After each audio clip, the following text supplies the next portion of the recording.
Alors bonjour à tous, j'espère que vous allez très bien.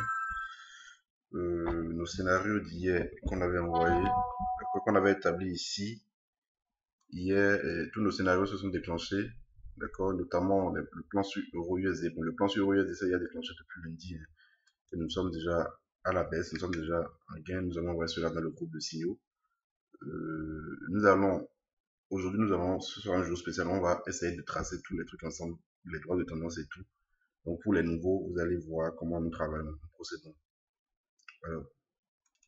Alors, Euro USD ici, d'accord. Voilà. Donc je suis en délit sur Euro USD.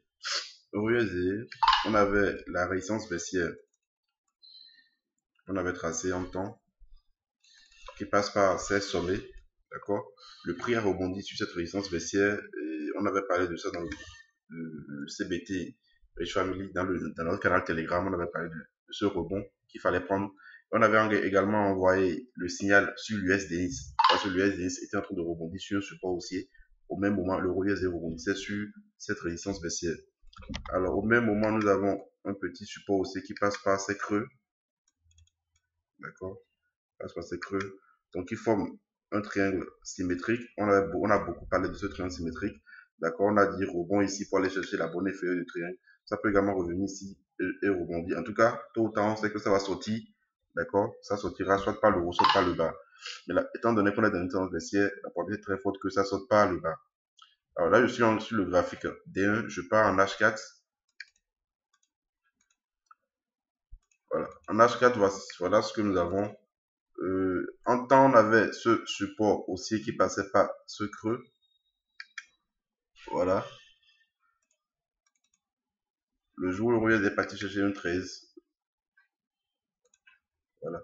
Donc actuellement, le prix est en train de rebondir, de travailler le support haussier ici. Si ce support cède, on ira probablement chercher le support que nous avons tracé ici. Le support haussier que nous avons tracé par ces creux là. D'accord. Donc notamment les 1,13 quand même. 1,1300. Voilà. Donc, si casse de ce support, je crois que c'est tard d'entrer maintenant à la vente pour ceux qui n'étaient pas encore dedans, parce qu'on a beaucoup parlé de cela. On a beaucoup parlé de USD lundi, mardi, mercredi. Même aujourd'hui, on a toujours parlé de cela. Voilà. Donc, c'est un peu tard pour ceux qui n'avaient pas encore pris la vente. Il vaut mieux attendre une petite correction. D'accord? Une petite correction. Parce que là, on a aligné que des bougies rouges. Attendre une petite correction pour aller chercher les 1,1350, les 1,13. Mais là, ce ne serait pas du tout judicieux d'entrer à la vente, encore qu'on est en train de travailler un support. Si cassure de ce support-là, ce serait mieux. D'accord? Là, on pourra vraiment chercher à prendre la position. Si je pars en H1, voilà ce que nous avons. Donc, la baisse est vraiment soutenue. Vous voyez, c'est bien propre. Ça, ce n'est pas... Et ça descend, ça corrige, ça descend, ça corrige. Voilà. Donc, le plan sur Euro USD, c'est le point est toujours en train et en marche. D'accord? L'objectif, c'est 1,1350, 1,1300. On a presque atteint les 1,1350, nous sommes à 1,1356. Sinon, le plus bas, 1,1353, on a atteint 1,1353 tout à l'heure. Donc, nous allons surveiller cela. Voilà. Je crois que je vais tracer un support sur les 1,1350.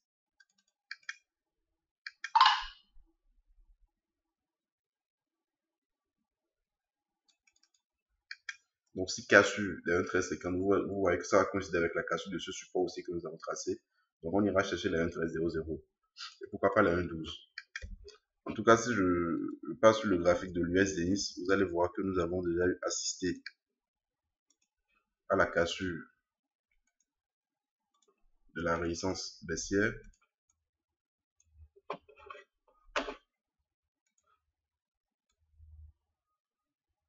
Voilà. Donc, c'est probablement pour aller chercher ce niveau, le 96,37. D'accord. Là également, on avait un triangle symétrique. Donc, on a toujours parlé de cette corrélation entre l'USD et l'euro USD. Donc, cassure, d'accord, cassure franche. Là, nous sommes au chemin pour le 96,36. Donc, voilà. Alors, je continue avec l'USDJPY. L'USDJPY, on avait parlé de ça hier.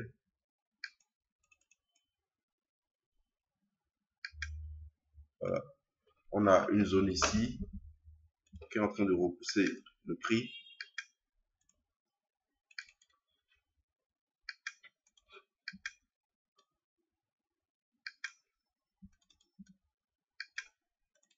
Donc nous avons un triangle ascendant, d'accord, avec cette zone ici qui repousse le prix à chaque fois. La zone des 110,05, 110,18. Voilà. Mais je crois déjà qu'avec une clôture H4 au-dessus des 110, on peut déjà chercher à prendre la position. D'accord. Une clôture H4 au-dessus de 110.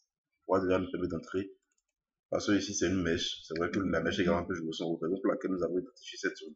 Donc, si clôture H4 au-dessus de cette zone, d'accord, là, on peut prendre à l'achat l'USDJPY.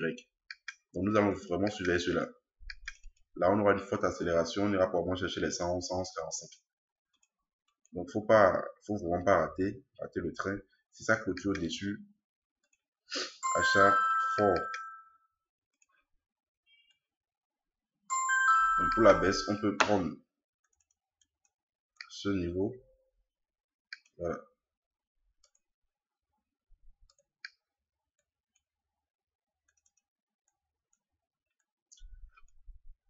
Pour le niveau de la vente, si ça clôture en dessous de ce niveau-là, on peut chercher à prendre la vente.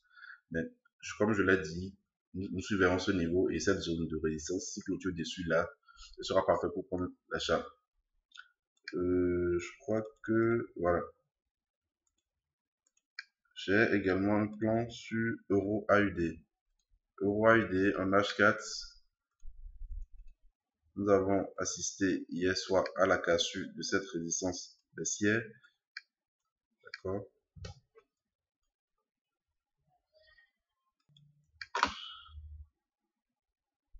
Donc voilà, nous avons assisté à la cassure de cette résistance baissière. Techniquement, on peut déjà acheter, on peut rentrer à l'achat, même si on a raté le point d'entrée depuis la clôture au-dessus ici. D'accord. Tant qu'on est au-dessus, on peut chercher à prendre un achat. Bon, je sais pas, le TP1, voilà, le TP1 n'a pas encore été atteint. Voilà. Mais je pense que ce serait vraiment mieux d'attendre, je ne sais pas qu'on achète, d'attendre une petite correction, peut-être un pullback, d'accord, un pullback, vu que nous avons une divergence baissière sur le RSI, ça va probablement corriger.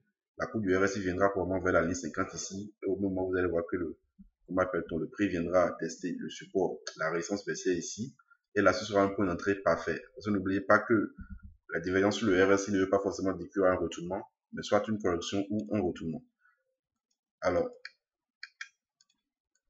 donc nous allons surveiller cela, d'accord. Là nous avons une divergence baissière. Nous allons attendre un pullback pour prendre la position à l'achat quelque part dans la zone ici. Pourquoi pas avec, voilà, ça peut également faire une dérive latérale et venir ici si c'est possible. Nous allons surveiller cela. L'USDCHF également, je sais pas si j'ai encore le temps. Voilà, l'USDCHF a cassé la zone qu'on a identifiée hier, d'accord, clôture dessus.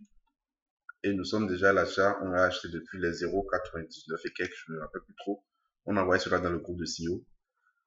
D'accord, on est au-dessus des 1,0008. Donc, nous sommes à l'achat, d'accord, et l'objectif, c'est d'abord ce niveau, les 1,0068. D'accord, après nous avons ce niveau, les 1,0095, puis les 1,012, les 1,0127. Voilà. Donc, le plan, c'était acheter sur la cassure de la résistance. Et voilà, c'est ce que nous avons eu. Donc ça a clôturé déjà, ça a clôturé. Voilà, avec vous voyez la longue mèche en bas, les acheteurs ont dominé ce niveau-là. Donc là, nous sommes haussiers sur l'USDCHF. Je crois que c'est tout ce que j'ai prévu. Bon, il y a peut-être le gold aussi. Je ne sais pas si j'ai quelques secondes. Bon, le gold, on avait établi un petit plan hier sur le gold. D'accord, on avait tracé un petit support haussier ici. On envoie également cela dans le groupe de signaux CBT VIP Signal. Nous avons vendu sur la cassure ici et là nous sommes baissiers. Mais là n'oubliez pas que c'est juste une correction parce que le gold est haussier. D'accord, le gold est bien haussier. La tendance est bien haussière. Voilà. Donc c'est tout ce que j'ai prévu pour vous. Passez une excellente journée de trading et à demain.